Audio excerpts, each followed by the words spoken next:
அனைவருக்கும் வணக்கம். இந்த வீடியோல குரூப் 2 நோட்டிஃபிகேஷன் வந்திருக்கு. அத பத்தி பார்க்கலாம்.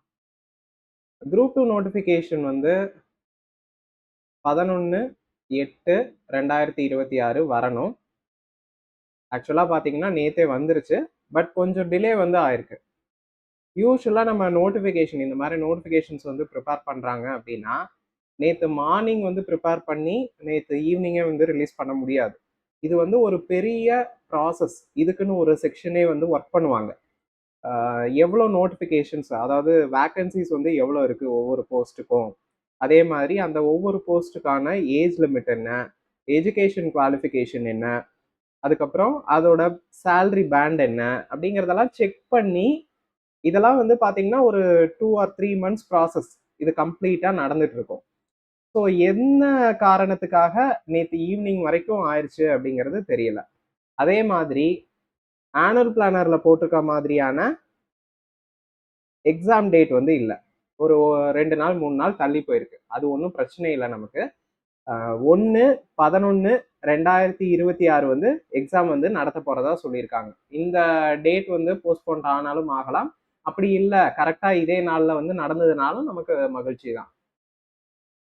லாஸ்ட் டேட் இந்த சர்வீஸ்க்கு அப்ளை பண்றதுக்கான லாஸ்ட் டேட் பார்த்தீங்கன்னா 9/9/2026 இதான் லாஸ்ட் டேட்டு, கடைசி டேட்டு. அதுக்கப்புறம் பார்த்தீங்கன்னா மெயின் எக்ஸாமினேஷனோட date as usual result of preliminary எக்ஸாமினேஷன்ல தான் நமக்கு தெரியும். அதுக்கு அடுத்தது பார்த்தீங்கன்னா கரெக்ஷன் விண்டோ. நீங்க ஏதாவது சிறு பிழைகள் ஏதாவது பண்ணிட்டீங்க அப்படின்னா அதை திருத்திக்கிறதுக்கான ஒரு வாய்ப்பு டிஎன்பிஎஸ்சி இப்போ சமீப வருடங்களா கொடுத்துட்டு இருக்காங்க. அப்ளிகேஷன் கரெக்ஷன் விண்டோ பீரியட் பார்த்தீங்கன்னா 13ல இருந்து 15, அடுத்த மாசம் 13ல இருந்து 15 வரைக்கும். அடுத்தது வேக்கன்சிஸ். நம்ம டைரக்டா வேக்கன்சிஸ்க்கு வந்தோம்னா, குரூப் 2 சர்வீஸ்ல 41 வேக்கன்சிஸ் இருக்கு. குரூப் 2 சர்வீஸ்ல 41 வேக்கன்சிஸ். குரூப் 2A சர்வீஸ்ல பார்த்தீங்கன்னா 780 வேக்கன்சிஸ் இருக்கு. டோட்டலா 821 வேக்கன்சிஸ் இருக்கு. இதுல இந்த 41 போஸ்ட்டுக்கும் பார்த்தீங்கன்னா சேலரி ஓரளவுக்கு நல்ல சேலரியா இருக்கும். ஆன் ஹேண்ட் சேலரி பார்த்தீங்கன்னா 55+ உங்களுக்கு கையில கிடைக்கிற மாதிரி இருக்கும் இந்த 41 போஸ்ட்டுக்கும். அப்படி என்னென்ன போஸ்ட் இருக்கு அப்படின்னு பார்த்தீங்கன்னா, அசிஸ்டன்ட் இன்ஸ்பெக்டர் லேபர் டிபார்ட்மெண்ட்ல அசிஸ்டன்ட் இன்ஸ்பெக்டர் 7 போஸ்ட் கொடுத்துருக்காங்க. அதுக்கப்புறம் டிசிடிஓ போஸ்ட் பார்த்தீங்கன்னா ஒரு போஸ்ட் கொடுத்துருக்காங்க. இந்த டிசிடிஓ வேக்கன்சிஸ் கிட்டத்தட்ட 700+ இருக்கு. அது கோர்ட் கேஸ் நடந்துட்டு இருக்கிறதுனால இந்த வேக்கன்சிஸ் பார்த்தீங்கன்னா 1 மட்டும் கொடுத்துருக்காங்க இங்க.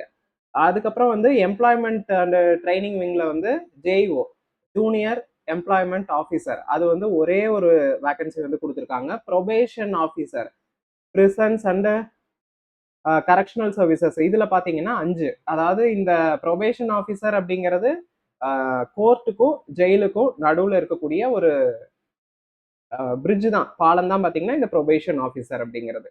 அதுக்கப்புறம் சப் ரெஜிஸ்ட்ரார் 3, ஜெயிலர் பார்த்தீங்கன்னா 3, 1.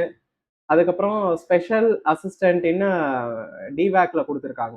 விஜிலன்ஸ் அண்ட் ஆன்டி கரப்ஷன் டிபார்ட்மெண்ட்ல 2 வேக்கன்சிஸ் கொடுத்துருக்காங்க.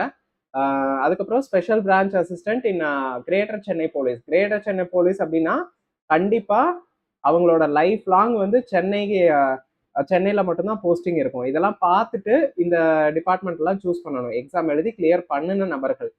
அதுக்கப்புறம் பார்த்தீங்கன்னா ஏஎஸ்ஓ லால தான் கொடுத்துருக்காங்க. நமக்கு யூனிட் ஏஎஸ்ஓ வரல இந்த தடவை. அதுக்கப்புறம் அசம்பிளியில 2 வேக்கன்சிஸ் கொடுத்துருக்காங்க. டிஎன்பிஎஸ்சில இருந்து 2 வேக்கன்சிஸ். இந்த அசிஸ்டன்ட் செக்ஷன் ஆஃபீஸர் கம் ப்ரோக்ராமருக்கு நீங்க கம்ப்யூட்டர் டிகிரி கம்ப்ளீட் பண்ணியிருக்கணும். அதுக்கப்புறம் சீனியர் இன்ஸ்பெக்டர் இந்த லெவல் 11 வரைக்கும் இருக்கக்கூடியது பார்த்தீங்கன்னா உங்களுக்கு தோராயமா 55,000 ரூபாய்க்கு மேல உங்களுக்கு சம்பளமானது கிடைக்கும்.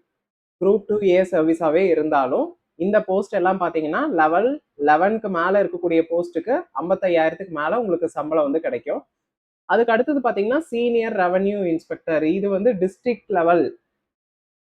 District level seniority.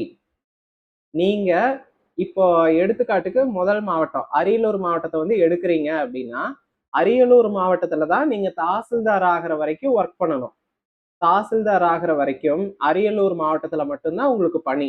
அப்படி இல்ல அப்படின்னா மியூச்சுவல் டிரான்ஸ்ஃபர் அல்லது ஒன் வே டிரான்ஸ்ஃபர்ல வேற மாவட்டத்துக்கு டிரான்ஸ்ஃபர்ல தான் போகணும். அதாவது செக்ரட்டரியேட்ல உங்களுக்கு டிரான்ஸ்ஃபர் அப்ரூவ் பண்ணி அதுக்கப்புறம் தான் உங்களுக்கு டிரான்ஸ்ஃபர் வந்து கிடைக்கும். அது வரைக்கும் உங்களோட மாவட்டத்துக்குள்ள மட்டும்தான் பணியிட மாறுதல் அப்படிங்கிறது கிடைக்கும். நீங்க உங்களுடைய சொந்த மாவட்டத்திலேயே வேலை செய்யணும் அப்படின்னு நினைக்கக்கூடிய நபர்கள் இந்த சீனியர் ரெவன்யூ இன்ஸ்பெக்டர் போஸ்ட்டை வந்து எடுக்கலாம். இதுல ஒர்க் லோட் வந்து கொஞ்சம் அதிகமா இருக்கும். அதே மாதிரி தான் rural development and panchayat Raj டிபார்ட்மெண்ட்டும் பார்த்தீங்கன்னா இதுவும் டிஸ்ட்ரிக்ட் சீனியாரிட்டி தான். நீங்க பிடிஓ ஆகிற வரைக்கும் பிளாக் டெவலப்மெண்ட் ஆஃபீஸர் ஆகிற வரைக்கும் அந்த மாவட்டத்திலேயே நீங்க பணியாற்றிக்கலாம். இதுக்கெல்லாம் பார்த்தீங்கன்னா லெவல் 10 சேலரி கிட்டத்தட்ட 29,000 இருந்து 31,000 வரைக்கும் உங்களுக்கு சம்பளம் வந்து கிடைக்கிறதுக்கான வாய்ப்புகள் வந்து இருக்கு. அதுக்கு அடுத்தது பாத்தீங்கன்னா assistant in civil supplies department. இது வந்து ஒன்லி சென்னையில மட்டும்தான் போஸ்டிங் இருக்கும். 4 வேகன்சிஸ் வந்து கொடுத்துருக்காங்க. அடுத்தது இண்டஸ்ட்ரீஸ் அண்ட் காமர்ஸ்ல வந்து 16 வேகன்சி. இது வந்து டிக்னு சொல்லுவாங்க, டிஸ்ட்ரிக்ட் இண்டஸ்ட்ரியல் சென்டர். அங்கெல்லாம் உங்களுக்கு போஸ்டிங் கிடைக்கிறதுக்கான வாய்ப்புகள் வந்து இருக்கு. அடுத்தது பாத்தீங்கன்னா அசிஸ்டன்ட் இன் லேண்ட் ரிஃபார்ம்ஸ் டிபார்ட்மெண்ட். இதுல 1, பிரிசன்ஸ் டிபார்ட்மெண்ட்ல 4, போலீஸ் டிபார்ட்மெண்ட்ல 45. அதுக்கு அடுத்தது பாத்தீங்கன்னா மெடிக்கல் அண்ட் ரூரல் ஹெல்த் டிபார்ட்மெண்ட்ல 80. இந்த medical and rural health department எடுத்தீங்கனாலும் மோஸ்ட்லி உங்களுக்கு வந்து உங்களுடைய நேட்டிவ் கிடைக்கிறதுக்கான வாய்ப்புகள் வந்து இருக்கு. டிரான்ஸ்போர்ட் டிபார்ட்மெண்ட்ல 16, ரெஜிஸ்ட்ரேஷன் டிபார்ட்மெண்ட்ல 17, ஃபிஷரிஸ் அண்ட் ஃபிஷர்மேன் வெல்ஃபேர்ல 8. அதுக்கப்புறம் பப்ளிக் ஒர்க்ஸ் டிபார்ட்மெண்ட்ல வந்து கொடுக்கல. வாட்டர் ரிசோர்ஸ் டிபார்ட்மெண்ட்ல இருந்து இன்னும் வேகன்சிஸ் வந்து கொடுக்கல. அடுத்தது டெக்னிக்கல் எஜுகேஷன். டெக்னிக்கல் எஜுகேஷன் அப்படின்னா டிபார்ட்மெண்ட் ஆஃப் டெக்னிக்கல் எஜுகேஷன் அப்படின்னு சொல்லுவாங்க. இது பாலிடெக்னிக்ஸ், இன்ஜினியரிங் காலேஜஸ் அதுல எல்லாம் வந்து உங்களுக்கு போஸ்டிங் போடுவாங்க. அதுக்கப்புறம் லேபர் டிபார்ட்மெண்ட்ல 17 இருக்கு. இதுவும் வந்து ஒரு நல்ல டிபார்ட்மெண்ட், லேபர் டிபார்ட்மெண்ட் அப்படிங்கிறது. ப்ரொமோஷன்ஸ் வந்து ஓரளவுக்கு இருக்கும். அதுக்கு அடுத்தது எம்ப்ளாய்மெண்ட் அண்ட் ட்ரைனிங் விங்ல 14, ஹைவேஸ் டிபார்ட்மெண்ட்ல 50, ஆர்ச்சிவ்ஸ் அண்ட் ஹிஸ்டாரிக்கல் ரிசர்ச்ல 2, ஹெச்ஆர்என்சில 6, என்சிசில 12, பப்ளிக் ஹெல்த் அண்ட் ப்ரிவென்டிவ் மெடிசன்ல 42, ஸ்கூல் எஜுகேஷன்ல 83, விஜிலன்ஸ் அண்ட் ஆன்டி கரப்ஷன் டிபார்ட்மெண்ட்ல 1, ஃபாரஸ்ட் டிபார்ட்மெண்ட்ல 30 வேகன்சிஸ் வந்து இருக்கு. ஸ்டேஷனரி அண்ட் பிரிண்டிங் டிபார்ட்மெண்ட் இதுல எல்லாம் ஒர்க் லோடு வந்து கொஞ்சம் கம்மியா இருக்கும். இந்த மாதிரியான டிபார்ட்மெண்ட்ஸ்ல சோஷியல் வெல்ஃபேர் வந்து 15, ட்ரெஷரிஸ் அண்ட் அக்கௌண்ட்ஸ் டிபார்ட்மெண்ட்ல 25. அதுக்கப்புறம் இந்த 2 போஸ்ட் வந்து முக்கியமான post. Executive officer grade 2, executive officer grade 3. Town panchayat டிபார்ட்மெண்ட்ல எக்ஸிகியூட்டிவ் ஆஃபீஸர் கிரேட் 2வா வந்து நீங்க போறீங்க அப்படின்னா அடுத்து உங்களோட ப்ரொமோஷன் வந்து என்னவா இருக்கும்னா கிரேட் 1. கிரேட் 1ஆ இருக்கும். அதுக்கப்புறம் special grade, selection grade, special grade, selection grade இந்த மாதிரியான உங்களோட ப்ரொமோஷன்ஸ் வந்து இப்படி இருக்கும். இந்த செலெக்ஷன் கிரேடுக்கு அடுத்தது நீங்க விருப்பப்பட்ட முனிசிபல் கமிஷனரா ஆகிக்கலாம். முனிசிபல் கமிஷனர் கிரேட் 2, கிரேட் 1 இந்த மாதிரி அப்படியே உங்களோட ப்ரொமோஷன்ஸ் வந்து போயிட்டு இருக்கும் டவுன் பஞ்சாயத்துல.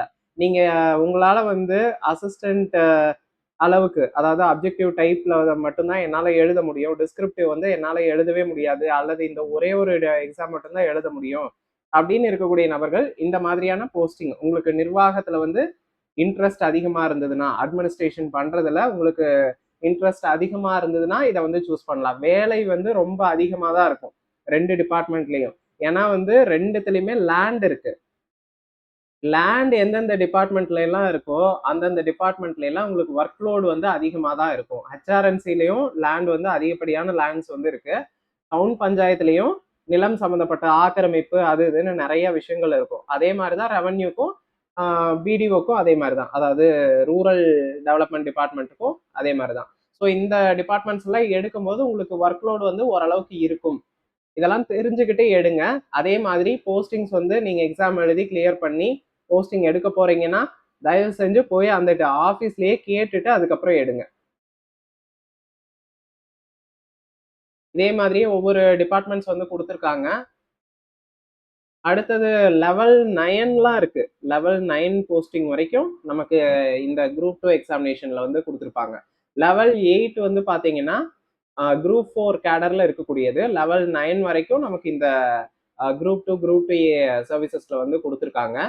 ஸோ ஏஜ் லிமிட் பார்த்தீங்கன்னா, 17/2026ல வந்து கால்குலேட் பண்ணுவாங்க. ஏஜ் லிமிட் எவ்வளோ இருக்கு அப்படிங்கிறது 17/2026ல உங்களோட ஏஜ் வந்து இவ்வளோ இருக்கணும் அப்படிங்கிறதெல்லாம் பார்த்துக்கோங்க. இந்த நோட்டிஃபிகேஷன் பிடிஎஃப் வந்து tnpsc.gov.in அப்படிங்கிற வெப்சைட்ல வந்து அவைலபிளா இருக்கும். செக் பண்ணிக்கோங்க. எக்ஸாமினேஷன் எழுதுறதுக்கு முன்னாடி ப்ராப்பரா வந்து நோட்டிஃபிகேஷனை படிச்சு பார்த்துட்டு நீங்க எலிஜிபிளா இருக்கீங்களா அப்படிங்கிறத செக் பண்ணி பார்த்துட்டு அதுக்கப்புறம் எக்ஸாமுக்கு அப்ளை பண்ணுங்க. அதுக்கப்புறம் ப்ரிப்பரேஷன் வந்து ஆல்ரெடி ஸ்டார்ட் பண்ணியிருப்பீங்க. நிறைய பேர் வந்து ப்ரிப்பரேஷன் வந்து ஸ்டார்ட் பண்ணியிருப்பீங்க.